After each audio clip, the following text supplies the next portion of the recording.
All right, it is our species' highest joy and passion to be able to interact with you all during this day of your time, for in this transmission we shall be delivering to all of you whom are tuning in a very unique story that may be familiar to your modern society in certain ways.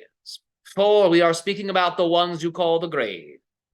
Recognize a few things if you wish. First and foremost, there are multiple species of Greys. There are not just one. And when we say Greys, what are we referring to? The little humanoid-like people that have gray skin and large dark eyes that show up in people's dreams, psychedelic experiences, meditational experiences. These beings are in certain hieroglyphics and even cave paintings. These beings have shown up time and time and time and time and time again throughout your species history and future. Now, who are the human Greys? There's actually a few of them. You have the idea of a Grey civilization that was created simultaneously alongside of the creation of what you call Homo sapien. And these Greys represented a type of blending, a blending between Anunnaki and human, where human is more of a blending between Anunnaki and what you would consider to be a type of ape-like hominid, sometimes referred to as Sasquatch, although Sasquatch can mean a few different things. So we prefer the term ape-like hominid because that gives a lot of people on your planet room to explore various terms and descriptions that can reference this particular organism that was cultivated by the Earth with the intention of hybridization at a certain future point. So the Earth produced ape-like hominids, knowing that these organisms would be selected by certain extraterrestrial beings. So the Earth created your people. The Earth created your people utilizing what you would consider to be your original people, whom are the Anunnaki.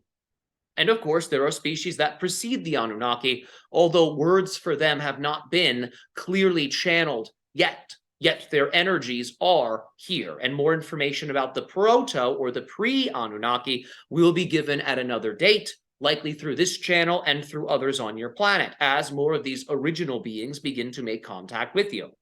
So the Anunnaki beings, once they made the alterations to Homo sapien, or rather Homo erectus, creating Homo sapien then became a vehicle for Anunnaki consciousness to incarnate into. So Anunnaki consciousness actually would jump into these new quote-unquote human avatars the Anunnaki had created. The Anunnaki would also jump into these gray bodies that they had simultaneously created. And well, because the human body is more aligned with the energies of love, and the gray body is more aligned with the energies of intellect, you have what you consider to be the first schism of humanity. It's not really a schism in the way that you would think, but it becomes one as both species begin to become denser and denser and denser. At first, the original humans are completely enlightened. At first, the original Greys are completely enlightened, but one is enlightened in the ways of the heart, and the other is enlightened in the ways of the mind. And as the Greys follow their spiritual destiny of ascending upwardly into space, the humans assume their destiny of tending to the earth, of taking care of the planet, of building civilization in a way that's designed to reflect nature, and the first utopias were produced. But as the Greys developed theirs, and as the humans developed theirs, both began to explore over time the shadow element. And the shadow element represents a side effect of the forgetting of one's connection to divinity, coupled with the belief in one's ability to thrive without the connection to the source. Because the denser you get into materiality, the more it feels like you're an individual, the more it feels like you're independent. And that is where people began to practice what you would call black magic. I can do it on my own. I do not need life force. I can make my own life force. and exist in my own universe, in my own reality. That is a type of black magic, because now the human has assumed the role of God. And this, over time, is what created the idea of the concept of the devil. For you had some people on earth in this human society whom said, the gods whom hath created us, really the extraterrestrials that helped design these bodies that we actually are, the gods that hath created us deserve to be praised, for they have given us life. And the other group said, we are the gods in disguise. We know this truth, but the others do not. What can we do with this information? And just around the same time the people of Earth were having this conversation, the Greys were having a conversation of their own. Our civilization is beginning to crumble, said the Greys. Our technologies and our intellect is not able to deliver us from this change that we have made. In order to heal, we must return to our original self. We must return to the original source stream that we are.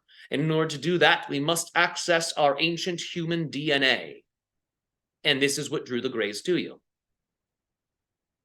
At least one faction of them. There are other factions that exist. The Greys are what you would consider to be time travelers, as you classically understand it. They can open up portals and doorways with their minds, with their craft, that allow for them to tunnel into different parallel reality network streams. The Greys of this ancient civilization were able to travel far into your future, far into your past, and these Greys formed, before their collapse, many, you could say, sister colonies. So there is the idea of the Grey home world, which went through its collapse, but just like Atlantis, many Grey colonies had formed, and these Grey colonies did not go through the collapse. One of these Grey colonies is what you call Mars. It was rather one of them. For these Grey beings also made contact with the beings on Mars, whom had traveled to Mars from Maldek, whom had traveled to Maldek from Orion. And the Greys, who made contact with these humans on Mars, actually got the humans on Mars to make more Greys. So a shadow side of the Grey story is the Greys, in many interactions with Earth, will sometimes feel compelled to get Earth to become like their world, because their world is like the element or planet that you call Mercury. Mercury is like Quicksilver. It is seen as a shape-shifting element. It can take on any form. And it is also the symbol for the alchemist. The Greys represent the alchemist whom attempts to immortalize themselves, whom attempts to become God, to become the source consciously, to become the Yahweh, as you say, without first opening the heart and becoming fully human. What is it to become fully human? To be the most yourself that you can be. When you do this, you are what you call a conscious channel for the Yahweh, for the source, for the one, whatever you wish to call it, whatever name you use is fine. We're just letting you know the ones that are a part of the channel's soul family culture. So we're using some of those to emphasize that more personal connection. Whatever names you use are always fine for these energies. We speak from a place of gratitude for all expressions of life. Now, we will pause for a moment and allow for some of this information to percolate. Because you can see, the Greys have knocked on the door of your planet. And they knocked on your planet's door to extract certain genetic materials. And we use the word extract because on the conscious level, many of your people do not realize they're giving genetic materials, energetic versions of DNA that are then densified into matter to the Greys. Nevertheless, this is happening. And because this is not something that's agreed upon on the conscious level, there's sort of a stealthy extraction-based approach. Now, as we had said, there are different factions of Greys. Some are more positive, they have ascended, some are a little bit more negative, and they form sister colonies that, let's just say, brought humanity towards corruption. That's what happened on Mars. Yes? So when the Greys made contact with your world and began to extract the DNA, some of their parallel reality stream began to blend with yours. And that was when you began to see darker things beginning to shift within your world. This is when you started to see the shadow rising. This is when you started to see things that you would call apocalyptic occurring. Yes, these are the types of changes that have occurred in the past that were onset by the idea of what you would call World War II. The nuclear testing and the bombs are essentially what opened the portal to the Greys' reality. So as the Greys opened the portal to your Earth had dropped the atomic weapons. That was the door. And we say this because behind the Greys, there's tremendous power. That power, as you know, the atomic power, this is the power of life, but it is also the power of death. That's what the Greys play with. That's how they became what they are. They were attempting to blend life and death. They were attempting to become God. They were attempting to become like the beings that had created them, because the beings that had created them were obsessed with becoming like the beings whom had created them, who were obsessed with becoming like the void, which hath originally birthed all things. So all of these religions, all of these cultures are attempting to imitate the ways of the ancestors, because the ancestors are actually moving backwards in time. They are traveling back to the original source, where the descendants are moving towards the future. They are moving towards the future source. And that is where you get the concept of God and Satan. God representing both the past and future source, and Satan representing both the past and future source, depending on how you look at it. Now, if there is conflict in your heart, if you buy into the idea of dark and light battling, then God on one end of the spectrum and God on the other end of the spectrum are now in a dualistic butting of heads. But if you are operating from a place of total non-competition, operating from a place of just shining your light, being the most yourself you can be, then both the source at the beginning and the source in the end are both what you call God. Yes, they are both the all that isness that loves you, that nurtures you, and that grows you. And when both the source at the beginning and the source at the end, once they're both equalized and are brought into the same level of sacredness, all things around you become the source, and you go into a total state of oneness, a total state of allowance of the natural flow in a way that allows for you to do what is needed with joy in your heart. That is the end result of this blending. This is what the Greys were trying to do. They were trying to achieve oneness totally in an embodied way through their minds and through technology. Humans were attempting to do the same thing. However, all of that love, if it's not aimed at the appropriate subject, can create some chaos. As you know, on your planet, if you fall in love with something that is, let's just say, harmful for your health, there could be some issues there. These are important things to pay attention to. That's the challenge of the human. The human's challenge is falling in love with the things that do not necessarily nourish its spirit. And for humans, your species fell in love with war.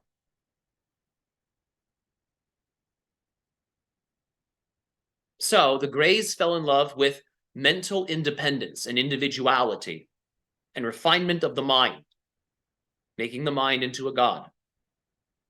The humans, it was a little different.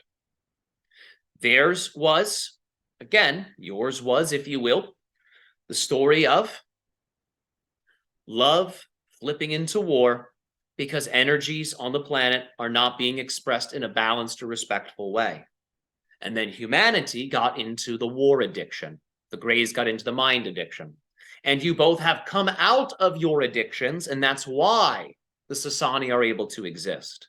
The Greys gave up their fetish or addiction or obsession with the mind. And the humans with war. And now, what's happening? The mind, free of attachment, the heart, free of attachment, can now merge. The Sasani represent that blending, that merging. And the idea is that other hybrids, EIL, and what have been described by the one you call the Bashar as the Shalinaya, these beings are the result of this balance that you are actually creating within your timelines now. This balance to us has already happened, for we represent a future-based civilization. For all of you, this balance is happening in real time right now. It is the balancing of this light and darkness of your planet's energies now that literally is the portal that summons our species.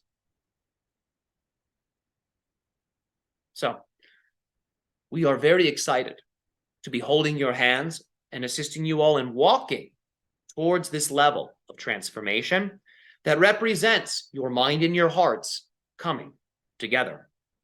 There are many other dimensions of this story that we will tune into, and this represents the serious connection, these other dimensions. For when the Greys experienced the obstacle, feeling as if we have backed ourselves into a corner, we cannot possibly get out of this, when they had a moment of total hopelessness, it was as if that spell they cast on their mind of being indestructible, perfect beings on their own without the life force was shattered. Just like that, shattered, dissolved. Now, yes, fundamentally, everything is perfect on its own, even a being that is attempting to survive without life force. That being is also perfect. Yet, what do you call them on Earth? A zombie. Yes. Yes. And that was what they were unconsciously attempting to create. So the beings of Sirius, whom had seen these zombies, whom had shed their zombie addiction, who had now become open to assistance, these Greys now accepted the help of the beings of Sirius. The beings of Sirius sent many other, you could say, ambassadors to the Grey civilization, because the beings of Sirius have many partnerships, alliances, you could even say, if you wish to call them that, with other civilizations, with other worlds. So the beings of Sirius started sending ambassadors to the Grey world to see if some type of deal could be struck. However, most of the deals that were presented were not pleasing to the mind of the Greys. For even though the Greys had had that opening, remember, it was like a mask of mud and one crack of light letting light in.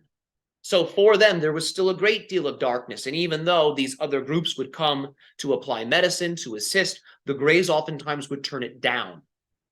In a sense, they were like a child that had to be given exactly what they were desiring, but in a way that would teach them the lessons of maturity needed to really master that knowledge.